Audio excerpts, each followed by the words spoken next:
Thank you, everyone, for making it to this session on the history of fair trade.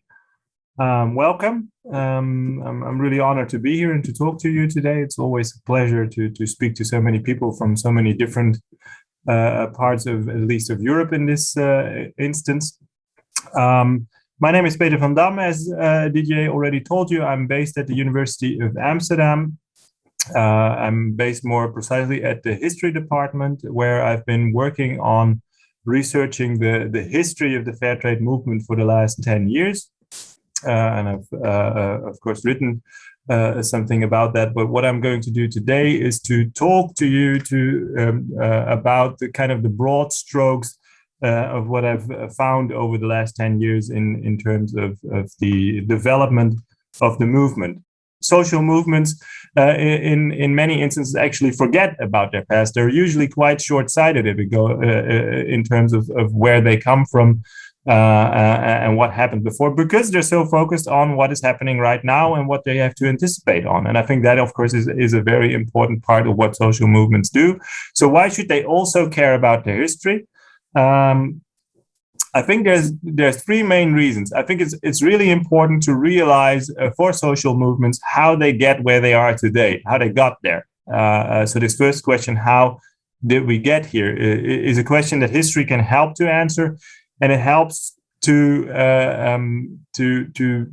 get a sense of why a movement is constructed the way it is. We'll speak about that in relation to fair trade. It helps to realize how, for example, different organizations within a network have developed different positions, but also different specialties in activism. So it can be a very valuable addition to the work of social movements to know how did we get here. Second, way in which history can be of value to a social movement like the fair trade movement is of course the question, what can we learn? What can we learn from past mistakes? Of course, if you try a lot of things, there's also a lot of things going wrong, and that goes for a lot of social movements as well. And often, of course, there's lessons in there that we might build on if we try new things. It can also be histories of success. It can also be things that really work well. And maybe in some instances, we can try to replicate that success if we know what worked well in the past. And finally, I think history can also play a role in inspiring us, in showing how people managed, often despite doubts and despite the fact that they start out really small, how they can actually achieve things that they'd never dreamed they would. And in fact, and I'll get back to that in the conclusion, I think to some extent you can say that the fair trade history is actually a history of an enormous success, something that people in the 60s started in really, really small groups and never envisioned to become the kind of enormous movement that is known and visible and impactful across the world. Is really not something that people in the 50s and 60s would have expected. So in that sense, it's also maybe an inspiring history to think about. So what is fair trade historically? That is actually quite, of course, an important question to start with. If I talk about fair trade, what do I mean? And I'm using in my own research, I'm using quite a broad definition, much broader than the kind of focus that you'll find in public discourse nowadays, where fair trade is usually almost used in the sense, almost always used in the sense of certification. To me, the fair trade is a movement of people who aim for more equitable trade. So that means not just selling products, but also undertaking all kinds of other actions to make sure that trade becomes fairer. And this is the picture is an example of the Clean Clothes campaign demonstration, which is also an example of fair trade activism in my mind. It's a call by a very visible, highly visible public intervention for fairer trade conditions, and that is just as much part of the fair trade movement and its history as, for example, the selling of fair trade coffee or chocolate in supermarket is. How has that movement developed, or what were the main challenges, the main transformations also in the history of the movement that we'll encounter in the coming hours?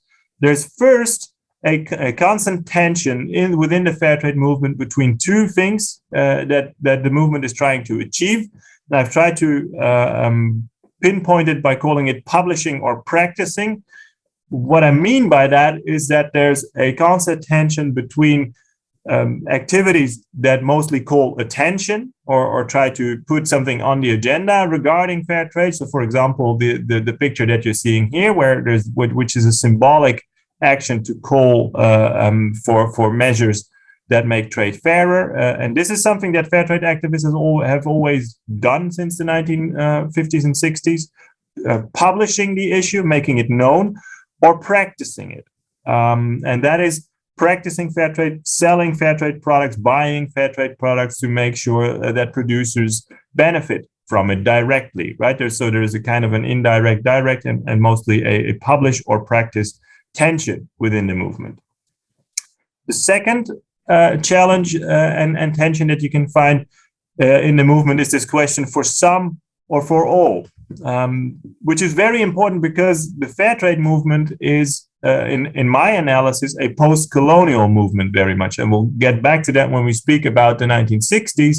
It's a movement that reacted first and foremost to the rise of post-colonial states in Africa and Asia and in South America, trying to, in the first instance, to achieve fairer trade conditions for these countries. And as the movement developed and actually became quite successful, of course, the question became very pressing if fair trade principles should also be applied, and if very practically the fair trade activism should also be directed towards other parts of the world. And that tension is still with us today, for example, in the question of whether fair trade should be only for small producers or for all producers, whether it should be extended to factories, to plantations, and sites like that also. So that's a constant tension if fair trade activism should be for a specific group, aimed at a specific group, and whether it should be propounding general principles, and also the activism should reflect that. And then there's a third constant issue that comes to the fore in the history of fair trade, and that is the question of whether this is for people or planet, as I try to label it, where, of course, if we think about the history of sustainability, there's a constant balancing going on between the interests of people, the interests of the environment, and in the history of sustainability, of course, also economic interests. We see that fair trade activists constantly debate among each other the question of whether there should be an outright focus on the interests of specific groups of people, whether the planet should be more important or not important at all in that activism. And I think that's something that we will get back to in some of the episodes that I'm going to speak about.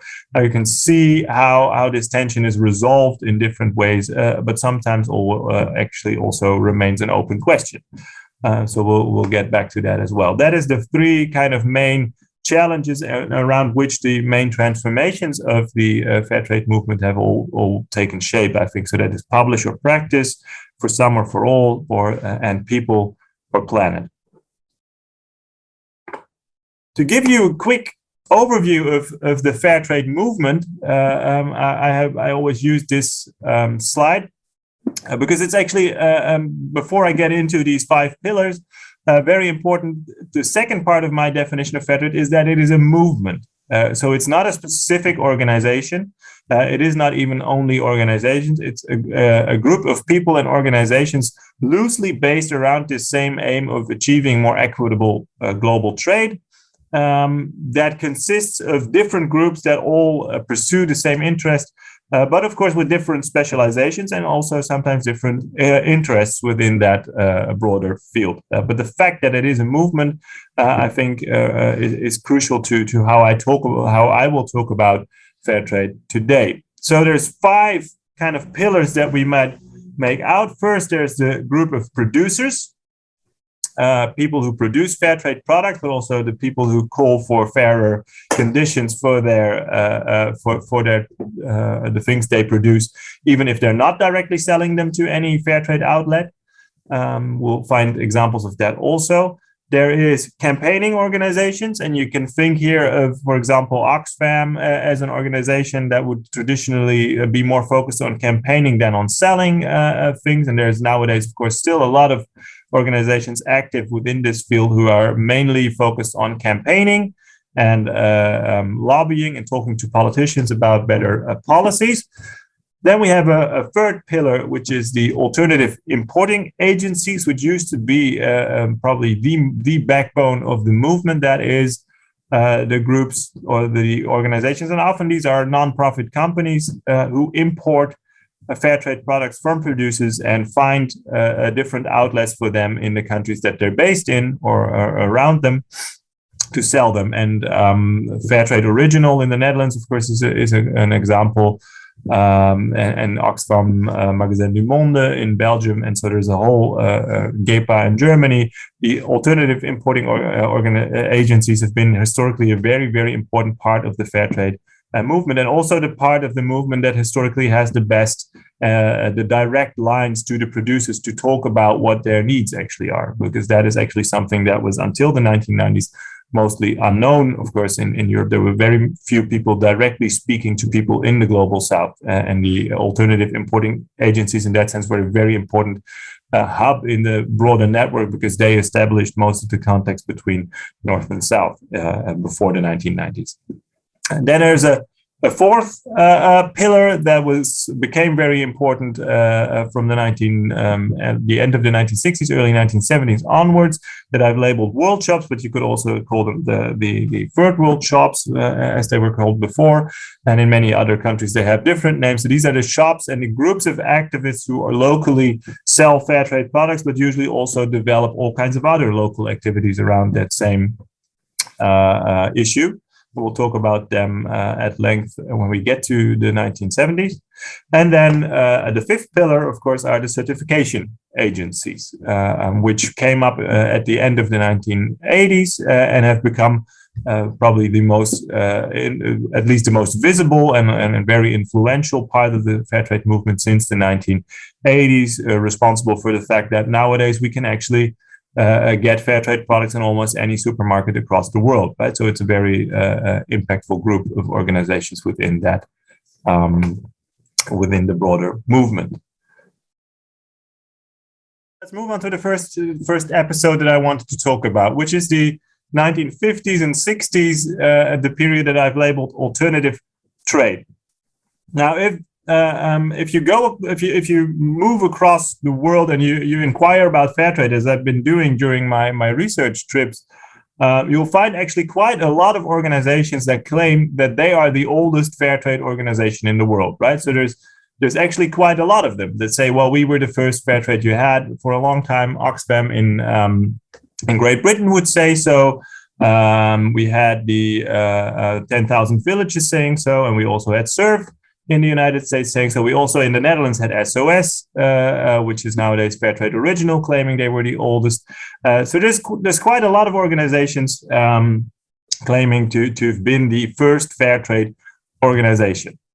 And in the picture that I brought you here, you can see Edna Byler, who's with the Mennonite Central Committee, who founded 10,000 Villages, who's one of the oldest importing organizations. You can see her here even before 10,000 Villages was founded, presenting handicraft that was imported from Haiti and from Jordan, that she was selling across Mennonite communities in the United States on behalf of these groups to provide them with an income. And you'll find similar pictures from all these different countries and all these different organizations that I just mentioned.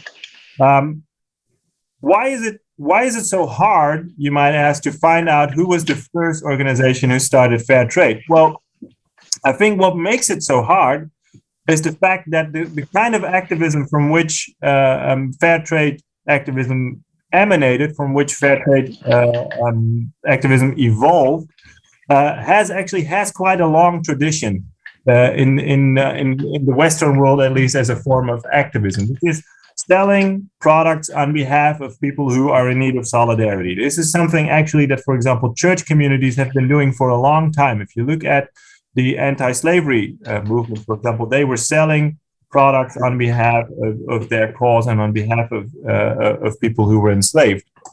And we have a lot of similar activities going on in the 19th and early 20th century. So a lot of these organizations that later on evolve into pillars of the fair trade movement, and especially these alternative importing agencies that I presented as a separate pillar, actually usually evolve out of these kind of traditional solidarity activism, where they would sell something on behalf of a group of people that they found in need of solidarity. And so, for example, the Dutch SOS that turned into Fairtrade Original started in 1959 by selling all kinds of stuff and organizing a host of activities to collect money for milk powder to send to Sicily, which was then still considered part of the South, right? So it's actually, you can actually see that border is also shifting. And Edna Byler, who's in the picture, was selling products for different projects, for different groups that she knew out of the Mennonite Central Committee's international network. And similarly, Oxfam in Great Britain started first selling handicraft that was made by refugees that they worked with. And in that sense, it slowly, these organizations slowly evolved into what we would now recognize as fair trade activism by gradually changing their philosophy. And this is something that happens through the 1950s and 1960s quite slowly. So first, it's kind of this traditional solidarity activism where they fundraise for different projects. And then this notion, as in the 1950s and 60s, the idea of development aid becomes quite important. These groups take up that idea and say, well, what we're doing, we could actually use selling products on behalf of producers to provide these producers with the means of becoming financially independent. So that is a kind of a shift. It's no longer about fundraising just for a short period, for a crisis situation. It becomes about raising money to make sure that the projects that are actually producing the products, the people who are doing that, can become financially independent with their work. So there is a gradual shift that takes place in the 1950s and 60s. And if you go into the history of all these different groups who claim they are the oldest, it's really hard to pinpoint exactly the point in time when they actually became a fair trade organization that was looking at trying to achieve financial independence for producers. So why should we still care about this kind of pre-history of fair trade in the 1950s and the 1960s, where all these different groups started to sell products on behalf of producers and slowly evolved into these fair trade organizations? I think there's a couple of things to take away of these initiatives. First of all, that they were actually quite successful, that a lot of people responded very eagerly to what they were doing. And that shows us something that is maybe not as, that we don't think of that much nowadays anymore. But in the 1950s and 60s, the notion of buying products to help other people and the notion that some form of international solidarity was important was actually quite broadly supported across Western European populations, for example, and also in the United States. This was something that people had in one way or another been doing for a long time, but it actually became much more important after the Second World War, as a lot of people realized that actually their lives were connected to a lot of people across the world, right? Because of the world wars, for example, where they actually noticed that that what happened in one country really impacted what happened in another country. And also this, of course, the threat of the Cold War underlined the fact that international cooperation was important to make sure that peace would remain in place, right? That there would be no third world war, which could be a nuclear war. So the notion of international cooperation and international solidarity became even more important after the Second World War and had broad support. The second reason why this history might be still very relevant to us today is that it highlights the importance of the transnational networks that were in place and that were developed further by these organizations. Like I told you, Edna Byler, who was in the first picture, managed to find all kinds of producer groups for whom she could sell products through the network of the Mennonite Central Committee, which was a committee that connected Mennonite groups across the world. And we can see the importance in particular of religious networks in this instance. And it very much the same goes for the image that you can see here, which is a handicraft woodwork from Haiti that was sold by SOS in the Netherlands, the first importing agency in the Netherlands. The agency in the Netherlands, which was headed by Paul Meijs, who was quite a remarkable figure, trying very much in a similar vein as Edna Byler in the United States was doing, to establish all kinds of contacts with groups who they could support through their activities. Usually found these producer groups through a network of Catholic missionaries that he knew.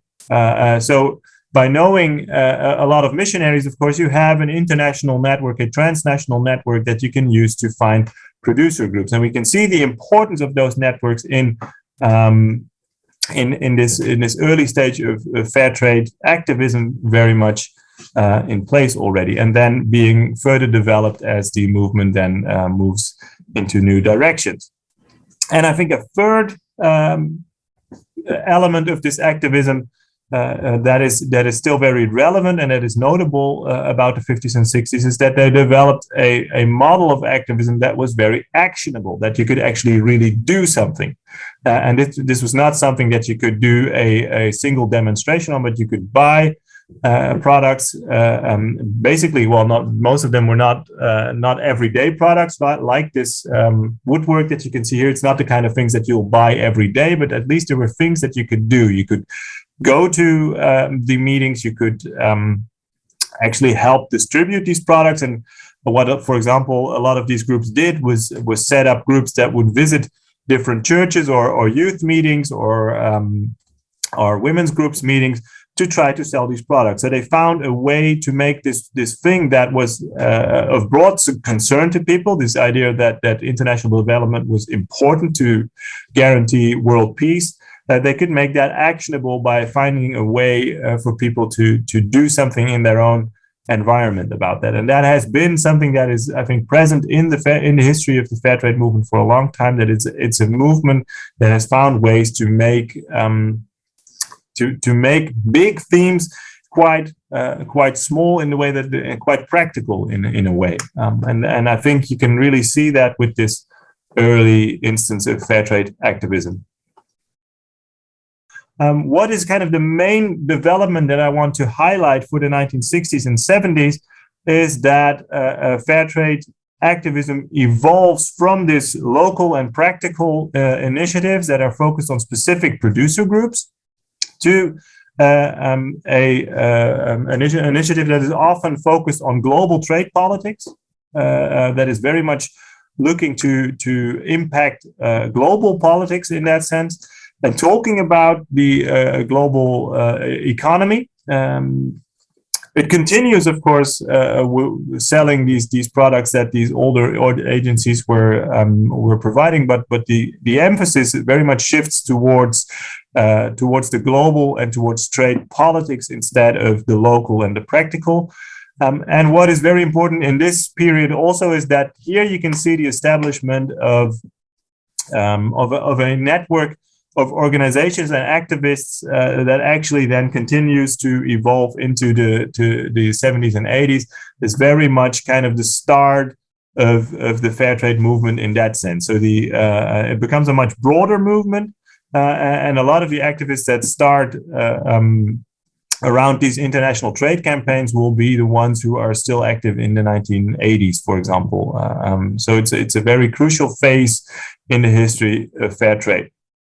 It is also very important to highlight at this point the fact that I already mentioned that this is very much a post-colonial movement, in the sense that this kind of activism focused on global trade politics was not prompted by something that came from Western Europe or from the United States, but was actually prompted by the initiative of people in the global South.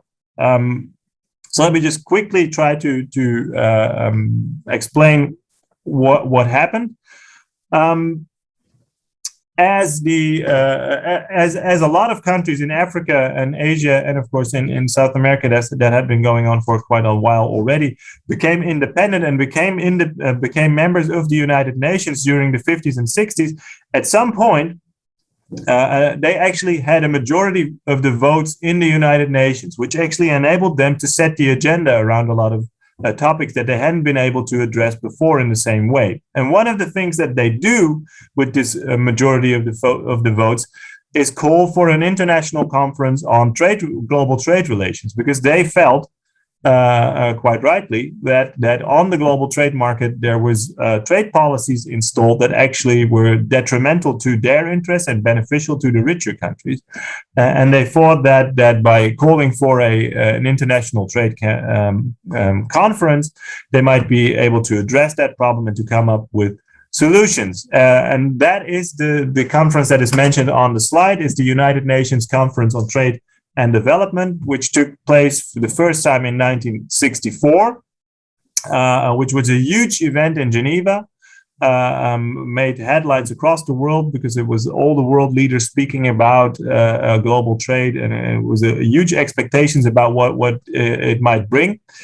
But in fact, actually, what it brought about in 1964 was very little, except for this media attention. That was actually, and probably in hindsight, quite important. But when push came to shove, the Western governments, the governments of the rich countries, were actually not willing to do any, to come up with any meaningful compromises. They stuck to their policies, which became actually even more aggravating to a lot of countries, as European economic integration was also ongoing in the 1960s, and the European economic community was actually installing all kinds of tariff barriers for products that were coming from outside Europe, where it was also starting to promote products from Europe itself.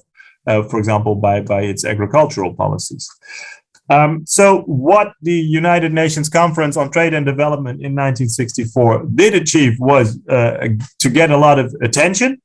And the second thing that did come out of that conference was the agreement that such a conference would be held every 4 years since 1964. And that also meant establishing a permanent secretariat, which always is a very important step towards keeping an issue on the agenda.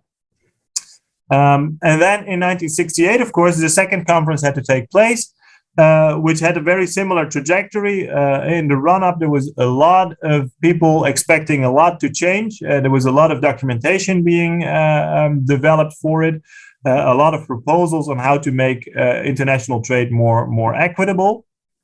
But in the end, basically the same thing happened. Basically, the governments of the richer countries said, well, we're not going to make any meaningful changes, definitely not as much as you're asking us to do.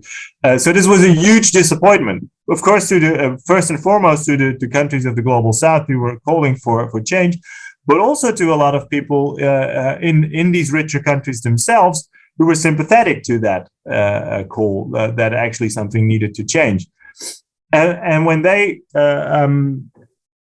in all kinds of student groups and academic circles, were thinking about what they could do to make sure that this wouldn't happen again, that the next trade conference wouldn't once again be a huge disappointment, they actually came up with the idea that they had to change something within their own countries, right? Because it wasn't the people in the global south who were blocking the opportunities for fair trade. It was actually their own governments standing in the way. So what they came up with is saying, well, we need to come up with campaigns that pressure our own governments into a more cooperative stance, into making sure that our governments at the next conferences will be willing to make meaningful changes in their trade policies. And the campaign that they came up with originated in the Netherlands in 1968, was called the cane sugar campaign, which was focused on cane sugar for a very specific reason. Cane sugar was a product that was on the global market actually cheaper than beet sugar was. That was the sugar that came from Europe. So cane sugar usually only came from producers in the global south, whereas beet sugar was produced in European countries, but was actually more expensive than cane sugar. And the only reason why, if you would step into any grocery store in the Netherlands or in Belgium or in France or in Germany, the only reason that beet sugar was actually cheaper in the store than the cane sugar that came from the global south was that the European Economic Community was levying a tariff on cane sugar. So it was making cane sugar from the global south more expensive, and it was subsidizing beet sugar from European farmers. So that was a perfect kind of product for these activists to start addressing this issue, because they could say, well, look at it like this. It's not like people in the global south are not producing something that we wouldn't be willing to buy, or that's not actually able to compete with our products. They do, because cane sugar is actually cheaper than the sugar that we're producing here in Europe. So we would actually be happy to buy it. But they're actually kept out of the global market by unfair trade measures. So that was kind of a perfect symbolic product to focus on. And the campaign was not so much focused on selling as much cane sugar as you could. So it's not, in that sense, the kind of fair trade activism that you would expect nowadays. It was not saying, well, go to the supermarket and buy as much cane sugar as you can to support those producers. What it was actually doing is saying to people, go to your grocery store or go and ask the shopkeeper if he actually stocks or she stocks cane sugar. And if he or she doesn't, well, enter into a discussion, talk to these people, talk to the people around, standing around, about why it's actually unfair that we don't have cane sugar, and why it's actually, if they have it, why cane sugar is so much more expensive. And the same strategy was also, of course, recommended to employ in local political councils, for example. Go to your local city council and ask them to put cane sugar on the table instead of beet sugar. Not so much so that everybody will use as much cane sugar as possible, but to make sure that this is a debate that's kept alive, that people are drawn into, and that we can actually make clear to people that it's the structures of global trade that are keeping people in the global south in a detrimental position, and it's not their own fault, right? So, and this is, of course, something that in the 1950s and 60s has a huge impact, because a lot of people in Europe still think that people in poorer countries are poor because something they did wrong themselves. So this is quite a shift for a lot of people in thinking about the global south. And it's a campaign that starts in the Netherlands in 1968, and that these activists then promote among other groups who care about mostly third world politics or third world solidarity.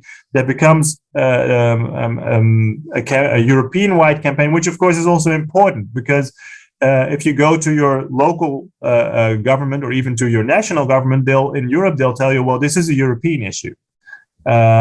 So we can't do anything about it without other countries. And that is why these activists also think it's so important to have that campaign, not just in the Netherlands, but also in Belgium, and also in France, and also in Italy, and also in West Germany, and then finally also in England, where I just showed you the first picture of. And this second picture is actually one taken of Dutch activists in 1968, where you can already see the fact that they're actually aiming at an international audience by the fact that the signs that they're using are all in English. Although they're actually standing at the Dutch Parliament buildings, their signs are all in English, right? So that's actually quite remarkable.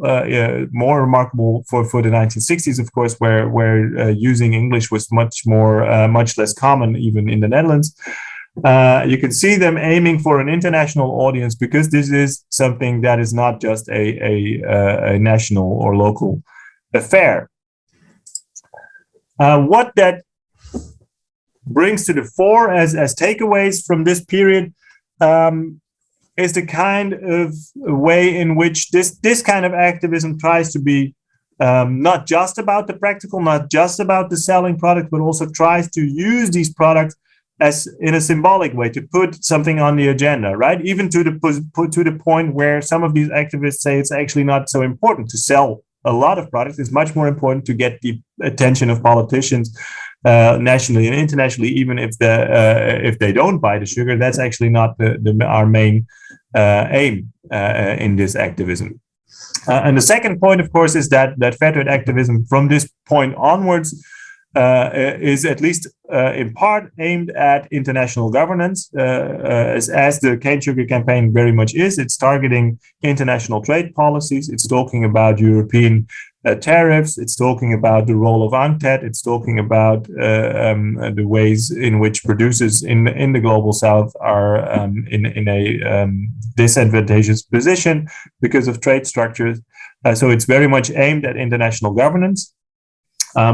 It's an early form of transnational mobilization, so where the importing agencies were cooperating with producers transnationally. Here, activists also become transnationally active, right? So the way that this campaign is actually spreading through Europe from this initiative in the Netherlands and taken up by activists across the continent, and then even in England. Shows you something about transnational mobilization, and there actually is also the formation of this activist network that will also stay in contact and think about different ways that they can promote fair trade. And what is important, of course, is that instead of talking about specific producer groups, like you could see in the picture of Edna Byler with the products that said Haiti specifically, for example, and also the products that that other importing agencies were importing from specific producer groups and asking people to support these specific groups. The focus of fair trade activism in this period very much shifts towards the notion of what was then called the third world. So it's a more a general notion of what fair trade activism is to achieve, that shifts away from individual producers towards a notion of the global south or the third world in this period. And we've reached the 1970s by now with the cane sugar campaign as one of the first Europe-wide campaigns for fair trade. And we're now moving into the 1970s. As we can see, the cane sugar campaign kind of petering out, because on the one hand, they were making very little headway in speaking to international politicians. They couldn't really find a way to get their issue on the agenda in Brussels, for example. But at the same time, the sugar market was really changing quickly. So actually the product was not that attractive anymore. So these activists were starting to look for new ways to address the same issue, right? Because the issue wasn't gone. It's just that cane sugar wasn't such a great product to rally around anymore. And one of the ideas that was developed then was kind of a collaboration between these cane sugar campaign groups and the older importing agencies that were already in place. It was called the World Shop. I brought you a cover of one of the attempts to establish a World Shop brand, actually the World Shopper logo that never made it. But where you can see this notion of course, shopping and the world being encapsulated, and then the Dutch Wereldwinkel, which was the original name, which is actually already a shift away from this notion of only, or you can actually see that tension again, because they were first discussing calling it third world stores, derde Wereldwinkel, and then decided, no, this should be called a world shop, because it's not just aimed at the third world, it's aimed at the whole planet. So a world shop, which the first one of which was established in 1969, and which quickly became a very popular action model that was followed in many places in the world, and that you can still find in many cities across the world today, is actually, at least in the 70s and 80s, is actually not really a shop in the sense of the word that we would be using nowadays. It's not really a place that is kind of primarily there to buy products. It's actually more of a shop in the sense of a workshop. That we still use that word in the same with the same kind of meaning attached to it. It's a place where people can come together to think about ways in which they want to address their concerns and want to contribute towards creating a fairer world.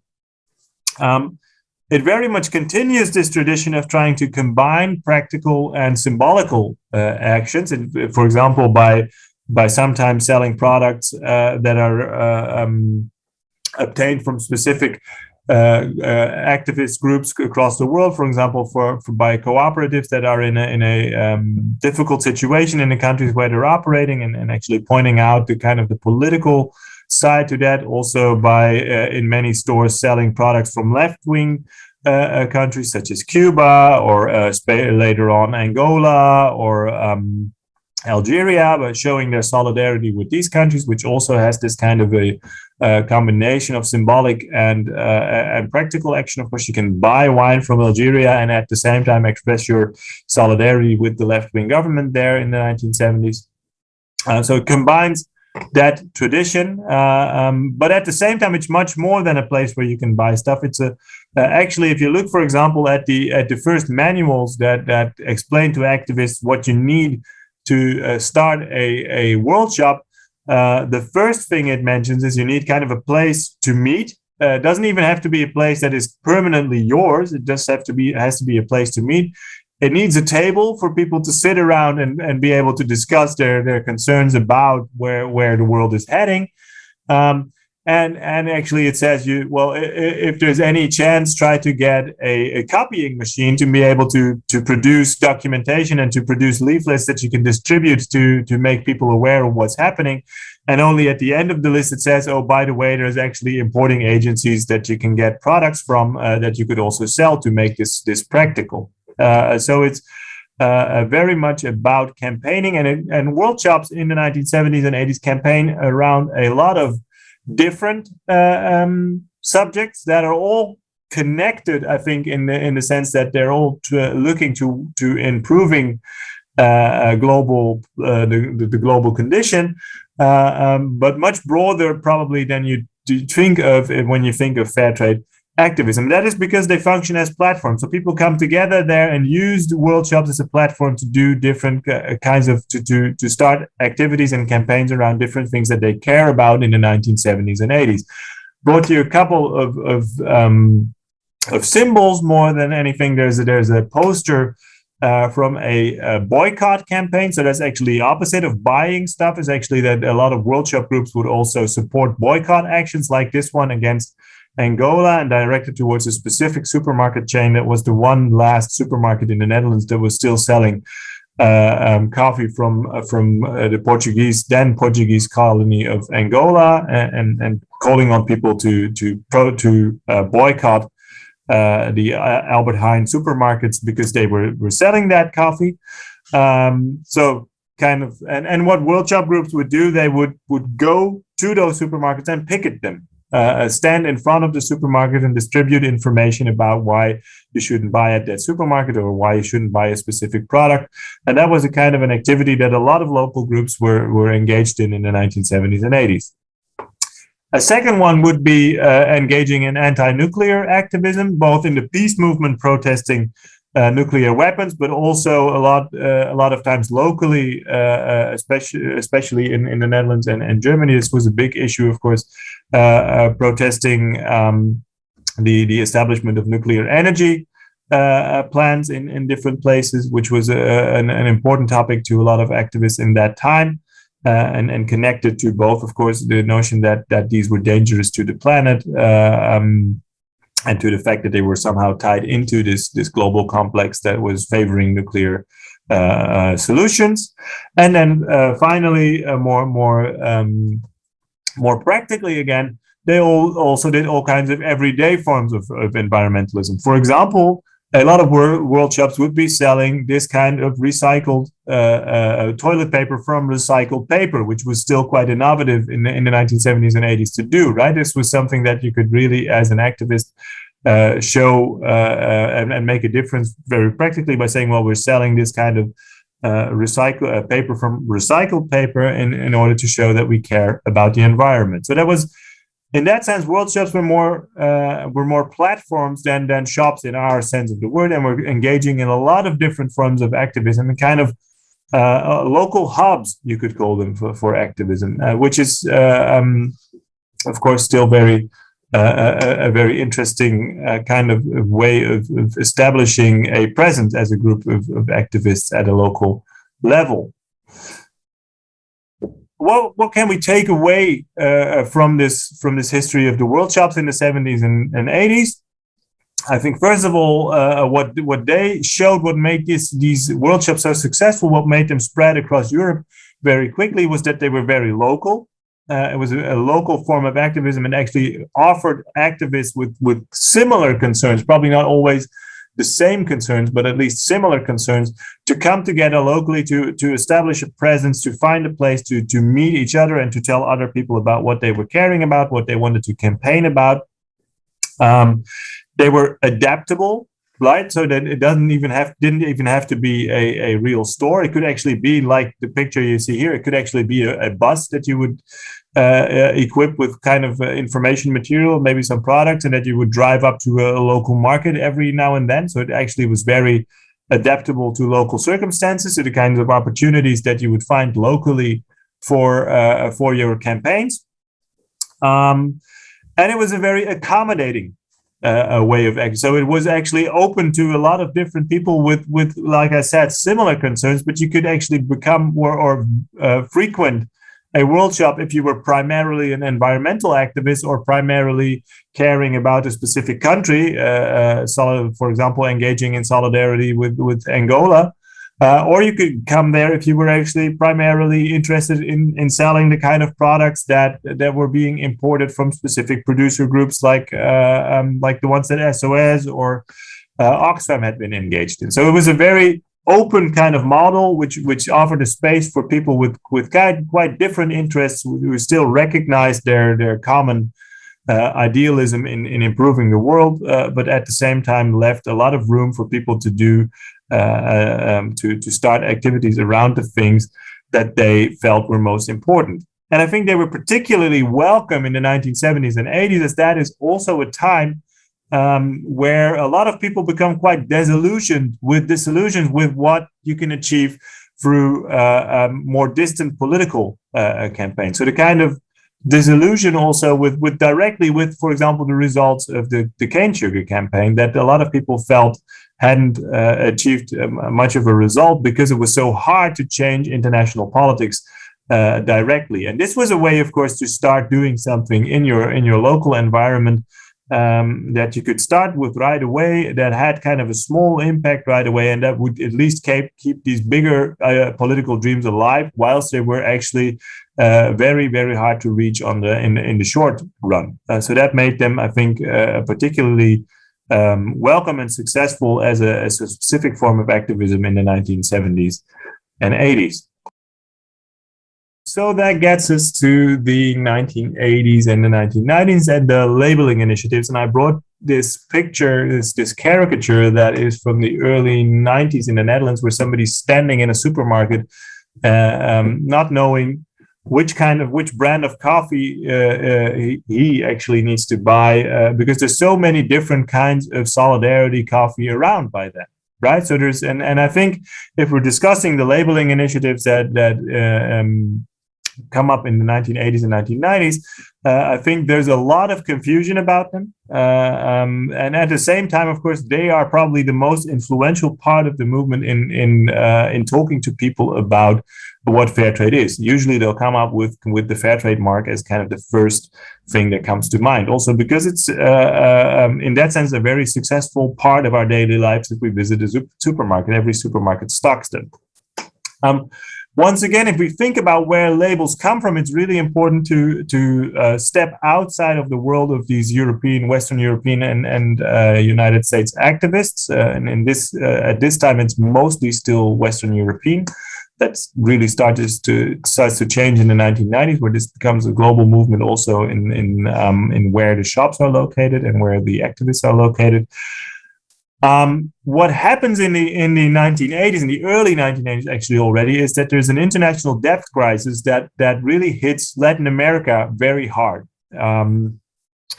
And that means that some of the groups of coffee producers that are in Latin America and that had established links with Fairtrade activists in Europe start to call on these groups to ask if they can do anything to simply help them sell more coffee, because they need to survive the debt crisis.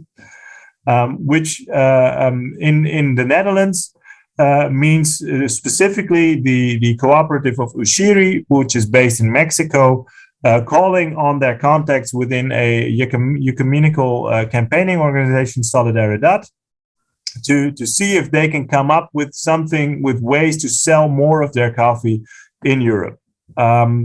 And they start to think, in Solidaridad in the Netherlands takes the lead in that. They start to think about ways to sell more coffee.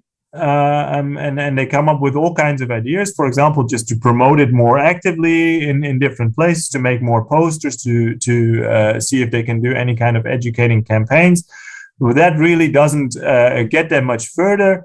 So then they come up actually with an idea that was already employed by the environmental movement, and of course, which a lot of fair trade activists knew, because they were also environmental activists, right? Because these people usually cared about more than one issue, which was labeling, which was providing products with a seal that made them recognizable to the larger public as soon as they met specific criteria. And that was actually a very attractive action, kind of model for doing this, because it allowed different companies to sell a product under their own brand, but with a seal, right? So they could say, well, the companies could keep their own images, keep their own marketing strategies, work with their own producers, as long as the product that they were selling was actually meeting the conditions that the seal stated. So that was a way, these activists thought, by which they could probably draw more companies into selling fair trade products, and in that way not just improve the sales figures, and that I think is a very important part of the story that we don't hear that much.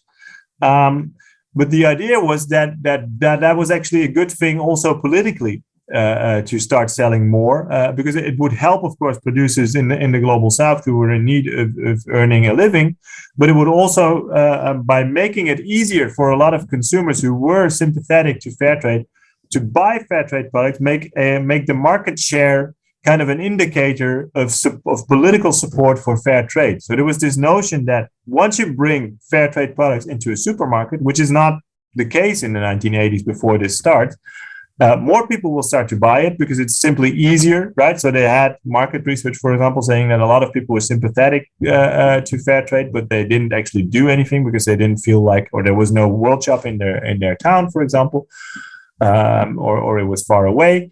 Then once these products would be in supermarkets, the market share would be bigger, and that market share would help these campaigning organizations to go to politicians and say, well, there's so many consumers supporting our cause, you should take this seriously. And similarly, go to companies and say, well, there's so many people buying fair trade products, you should also turn your products into fair trade products, because that is actually something that consumers support. So it's not just a strategy for selling, it's also a specific strategy for achieving political and economic change in that sense. And I brought you some images of those early attempts to establish fair trade seals. The picture all the way up at the left is actually still like a part of the campaign to try to promote different kinds of solidarity coffee that were already around. So kind of the initiative that failed first time around to garner much more support.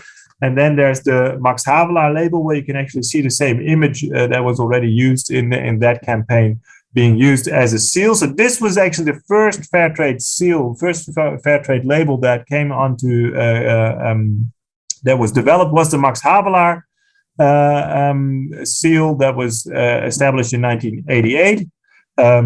Through the initiative of the Solidaridad group, and with the help of several fair trade organizations in the Netherlands, but also with support of the churches, for example, and of some political parties. And then in Germany, and with the support of a group of alternative trading agencies, there was a second seal established in 1992 that was Transfair. And for a while, those two actually coexisted in Europe. So each country would have either a Max Havelaar or a Transfair seal. And then, luckily, happily, in 1997, they combined to form Fairtrade Labeling Organizations International, that is still active until this very day, and has a very prominent place, of course, in the Fairtrade movement since 1997. There's a lot of debates going on within this push towards certification, and a lot of them, of course, are about how to apply these criteria, and also what needs to be part of the criteria to be a fair trade product. So what makes coffee fair trade coffee, or later on cotton, and of course the chocolate and bananas are very important in the 1990s as new products. Because fair trade labeling in that sense is actually a very successful initiative. There's a lot of countries taking it up. And first of all, of course, the Fairtrade coffee, which was the first product to be sold under the Fairtrade criterion and being handed a Fairtrade mark, Fairtrade seal. And then it expanded to different products, to different countries, and to ever more producer groups. So there were three, I think, main questions that are in many senses still part of the debates about these certification organizations up until today.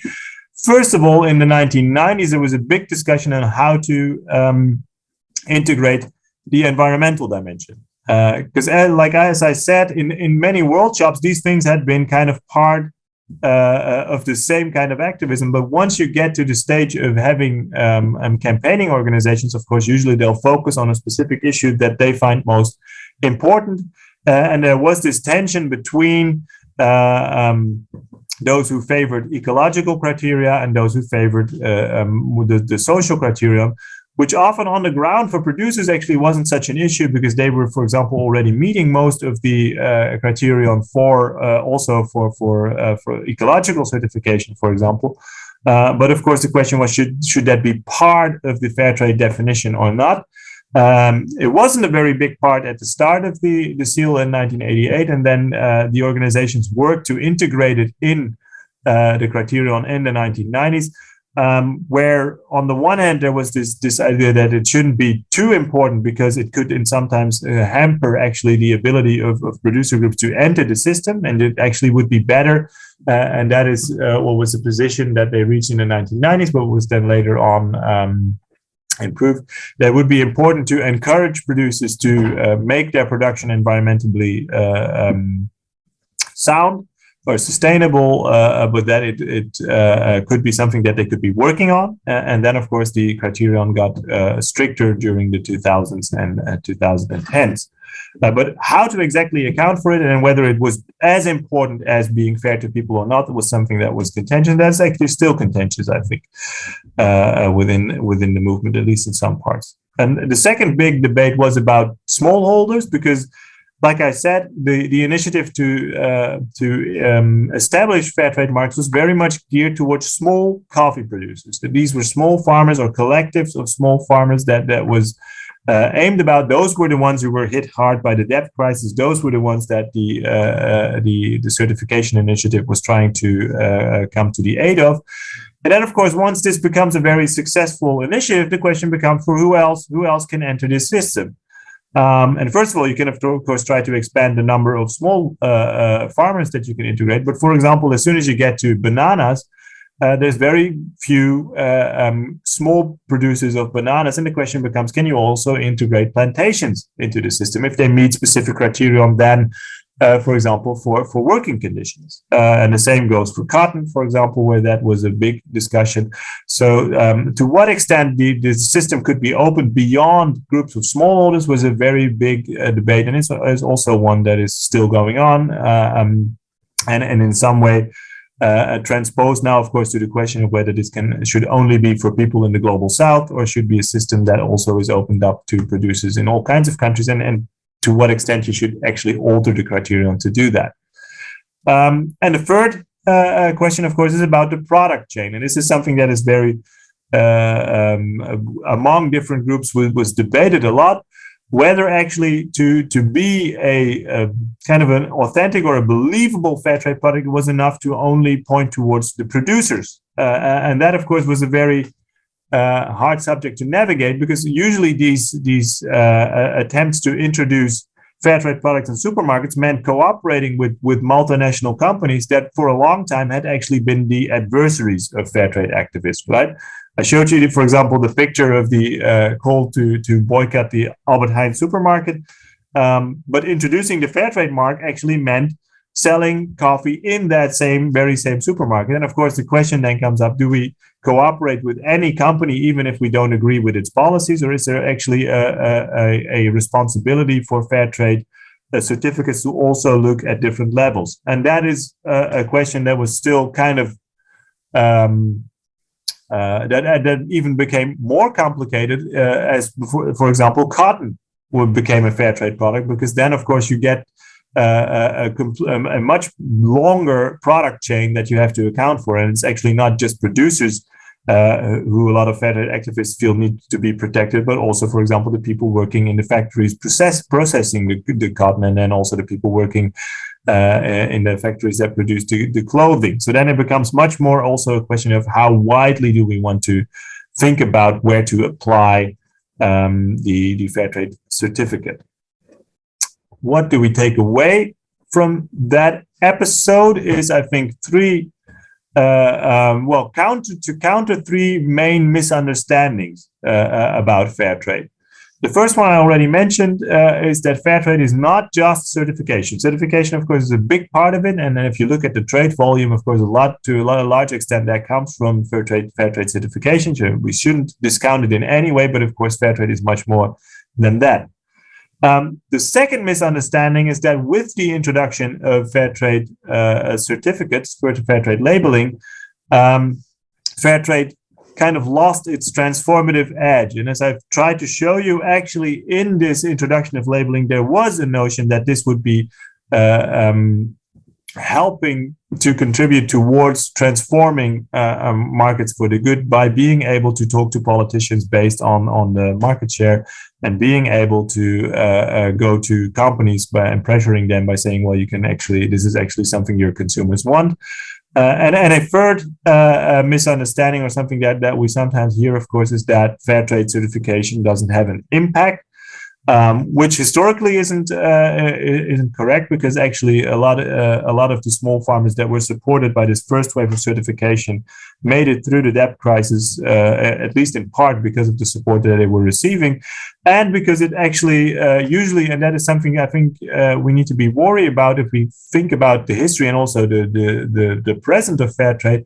It kind of discounts the relevance of fair trade beyond its direct economic impact. Whereas I think it's still this certificate, fair trade certificates are still not just something that has to have an economic benefit, or that people strive to have an economic benefit for producers. It's also about publishing the issue, making it visible in supermarkets that actually there are specific products that meet stricter criteria for what is fair trade, and that actually is also, or should also be, a way, of course, to get people to think about the structures of global trade. That at least was what it also always has intended to do. And I think if you look at what the certification agencies nowadays do, a lot of their work is actually not in supermarkets and not in certification only, but also in thinking about the kind of regulations that are needed and kind of trade policies that are needed. So if we think about the impact of these initiatives, we need to look beyond its direct economic impact too. Which brings us from the 2000s to the present. And like I said, there's a kind of a focus here on the history of the Clean Clothes campaign as one of the campaigning organizations that came up during that era. Where you can see a picture of one of the campaigns that they did in Amsterdam, just across from where my university is situated, where they actually called attention, of course, and this is something the Clean Clothes campaign constantly does, on how actually the most of the clothes that people were buying in the shopping street that this store was located were actually produced by people working under very terrible conditions. And they tried to make that very clear by inviting people to come into a store with all kinds of signs that said, well, here you can get cheap clothes here. And then once people entered the store, they would see the second room that you can see behind the woman standing behind the counter, where you could actually see under what conditions people were working to produce cheap clothes, right? So why is the Clean Clothes campaign a good example of what is happening to activism, or what is the kind of the Fairtrade activism, how Fairtrade activism is developing in recent years. It was actually established a while before the 2000s, established in 1989, and you can see kind of the early activities here were based in women's solidarity groups and squatter groups in Amsterdam. They started out as very much as a campaigning organization from the very start. So it's an organization that is not selling anything itself. It's campaigning to make particularly textiles, to the textile industry, to confront the textile industry with the fact that, of course, the workers are in many instances exploited, and also to some extent, but here you can also see a clear stress on the social aspects, to some extent also, of course, the environmental impacts, but the social impact is the thing that they highlight most. Which then comes up so it starts out confronting all kinds of stores that are selling products for which people are exploited along the product chain, and they're very vocal about the fact that this is not just about the people producing the cotton, but it's also about people working in the factories. So they really urge other Fairtrade activists to look at the whole product chain. Which then comes up with the idea that if you want to be effective in campaigning, you need to establish viable alternatives, and then introduces the Fair Wear Foundation in the 90s, which actually works with companies who say, well, okay, what can we do to become fairer, and then works with them to see how that works. And where you can actually see this kind of specialization that I think is an important kind of secondary trend in Fairtrade activism in the 90s. There's specific organizations taking care of specific tasks. So there's on the one hand the Clean Clothes Campaign, and the Clean Clothes Campaign says we need a viable alternative for companies, but then establishes a separate organization who will do that, which also is, of course, a way to make sure you keep your hands free as an organization to continue to be political and to continue to be vocal, whereas you can also say, well, you can also, of course, work with more constructively with this foundation that will show you specific ways of achieving better working standards, for example. And what is important about the Clean Clothes Campaign, and which also makes it kind of representative for a lot of the activism going on in the 2000s up until today, is that it's geared towards, once again, impacting policy and regulation. So it's looking beyond the specific products that we're buying to see how it can work with governments and international bodies to impact policy, to make sure that the kind of regulations are in place in the first place, of course, to guarantee safe and healthy and fair working conditions.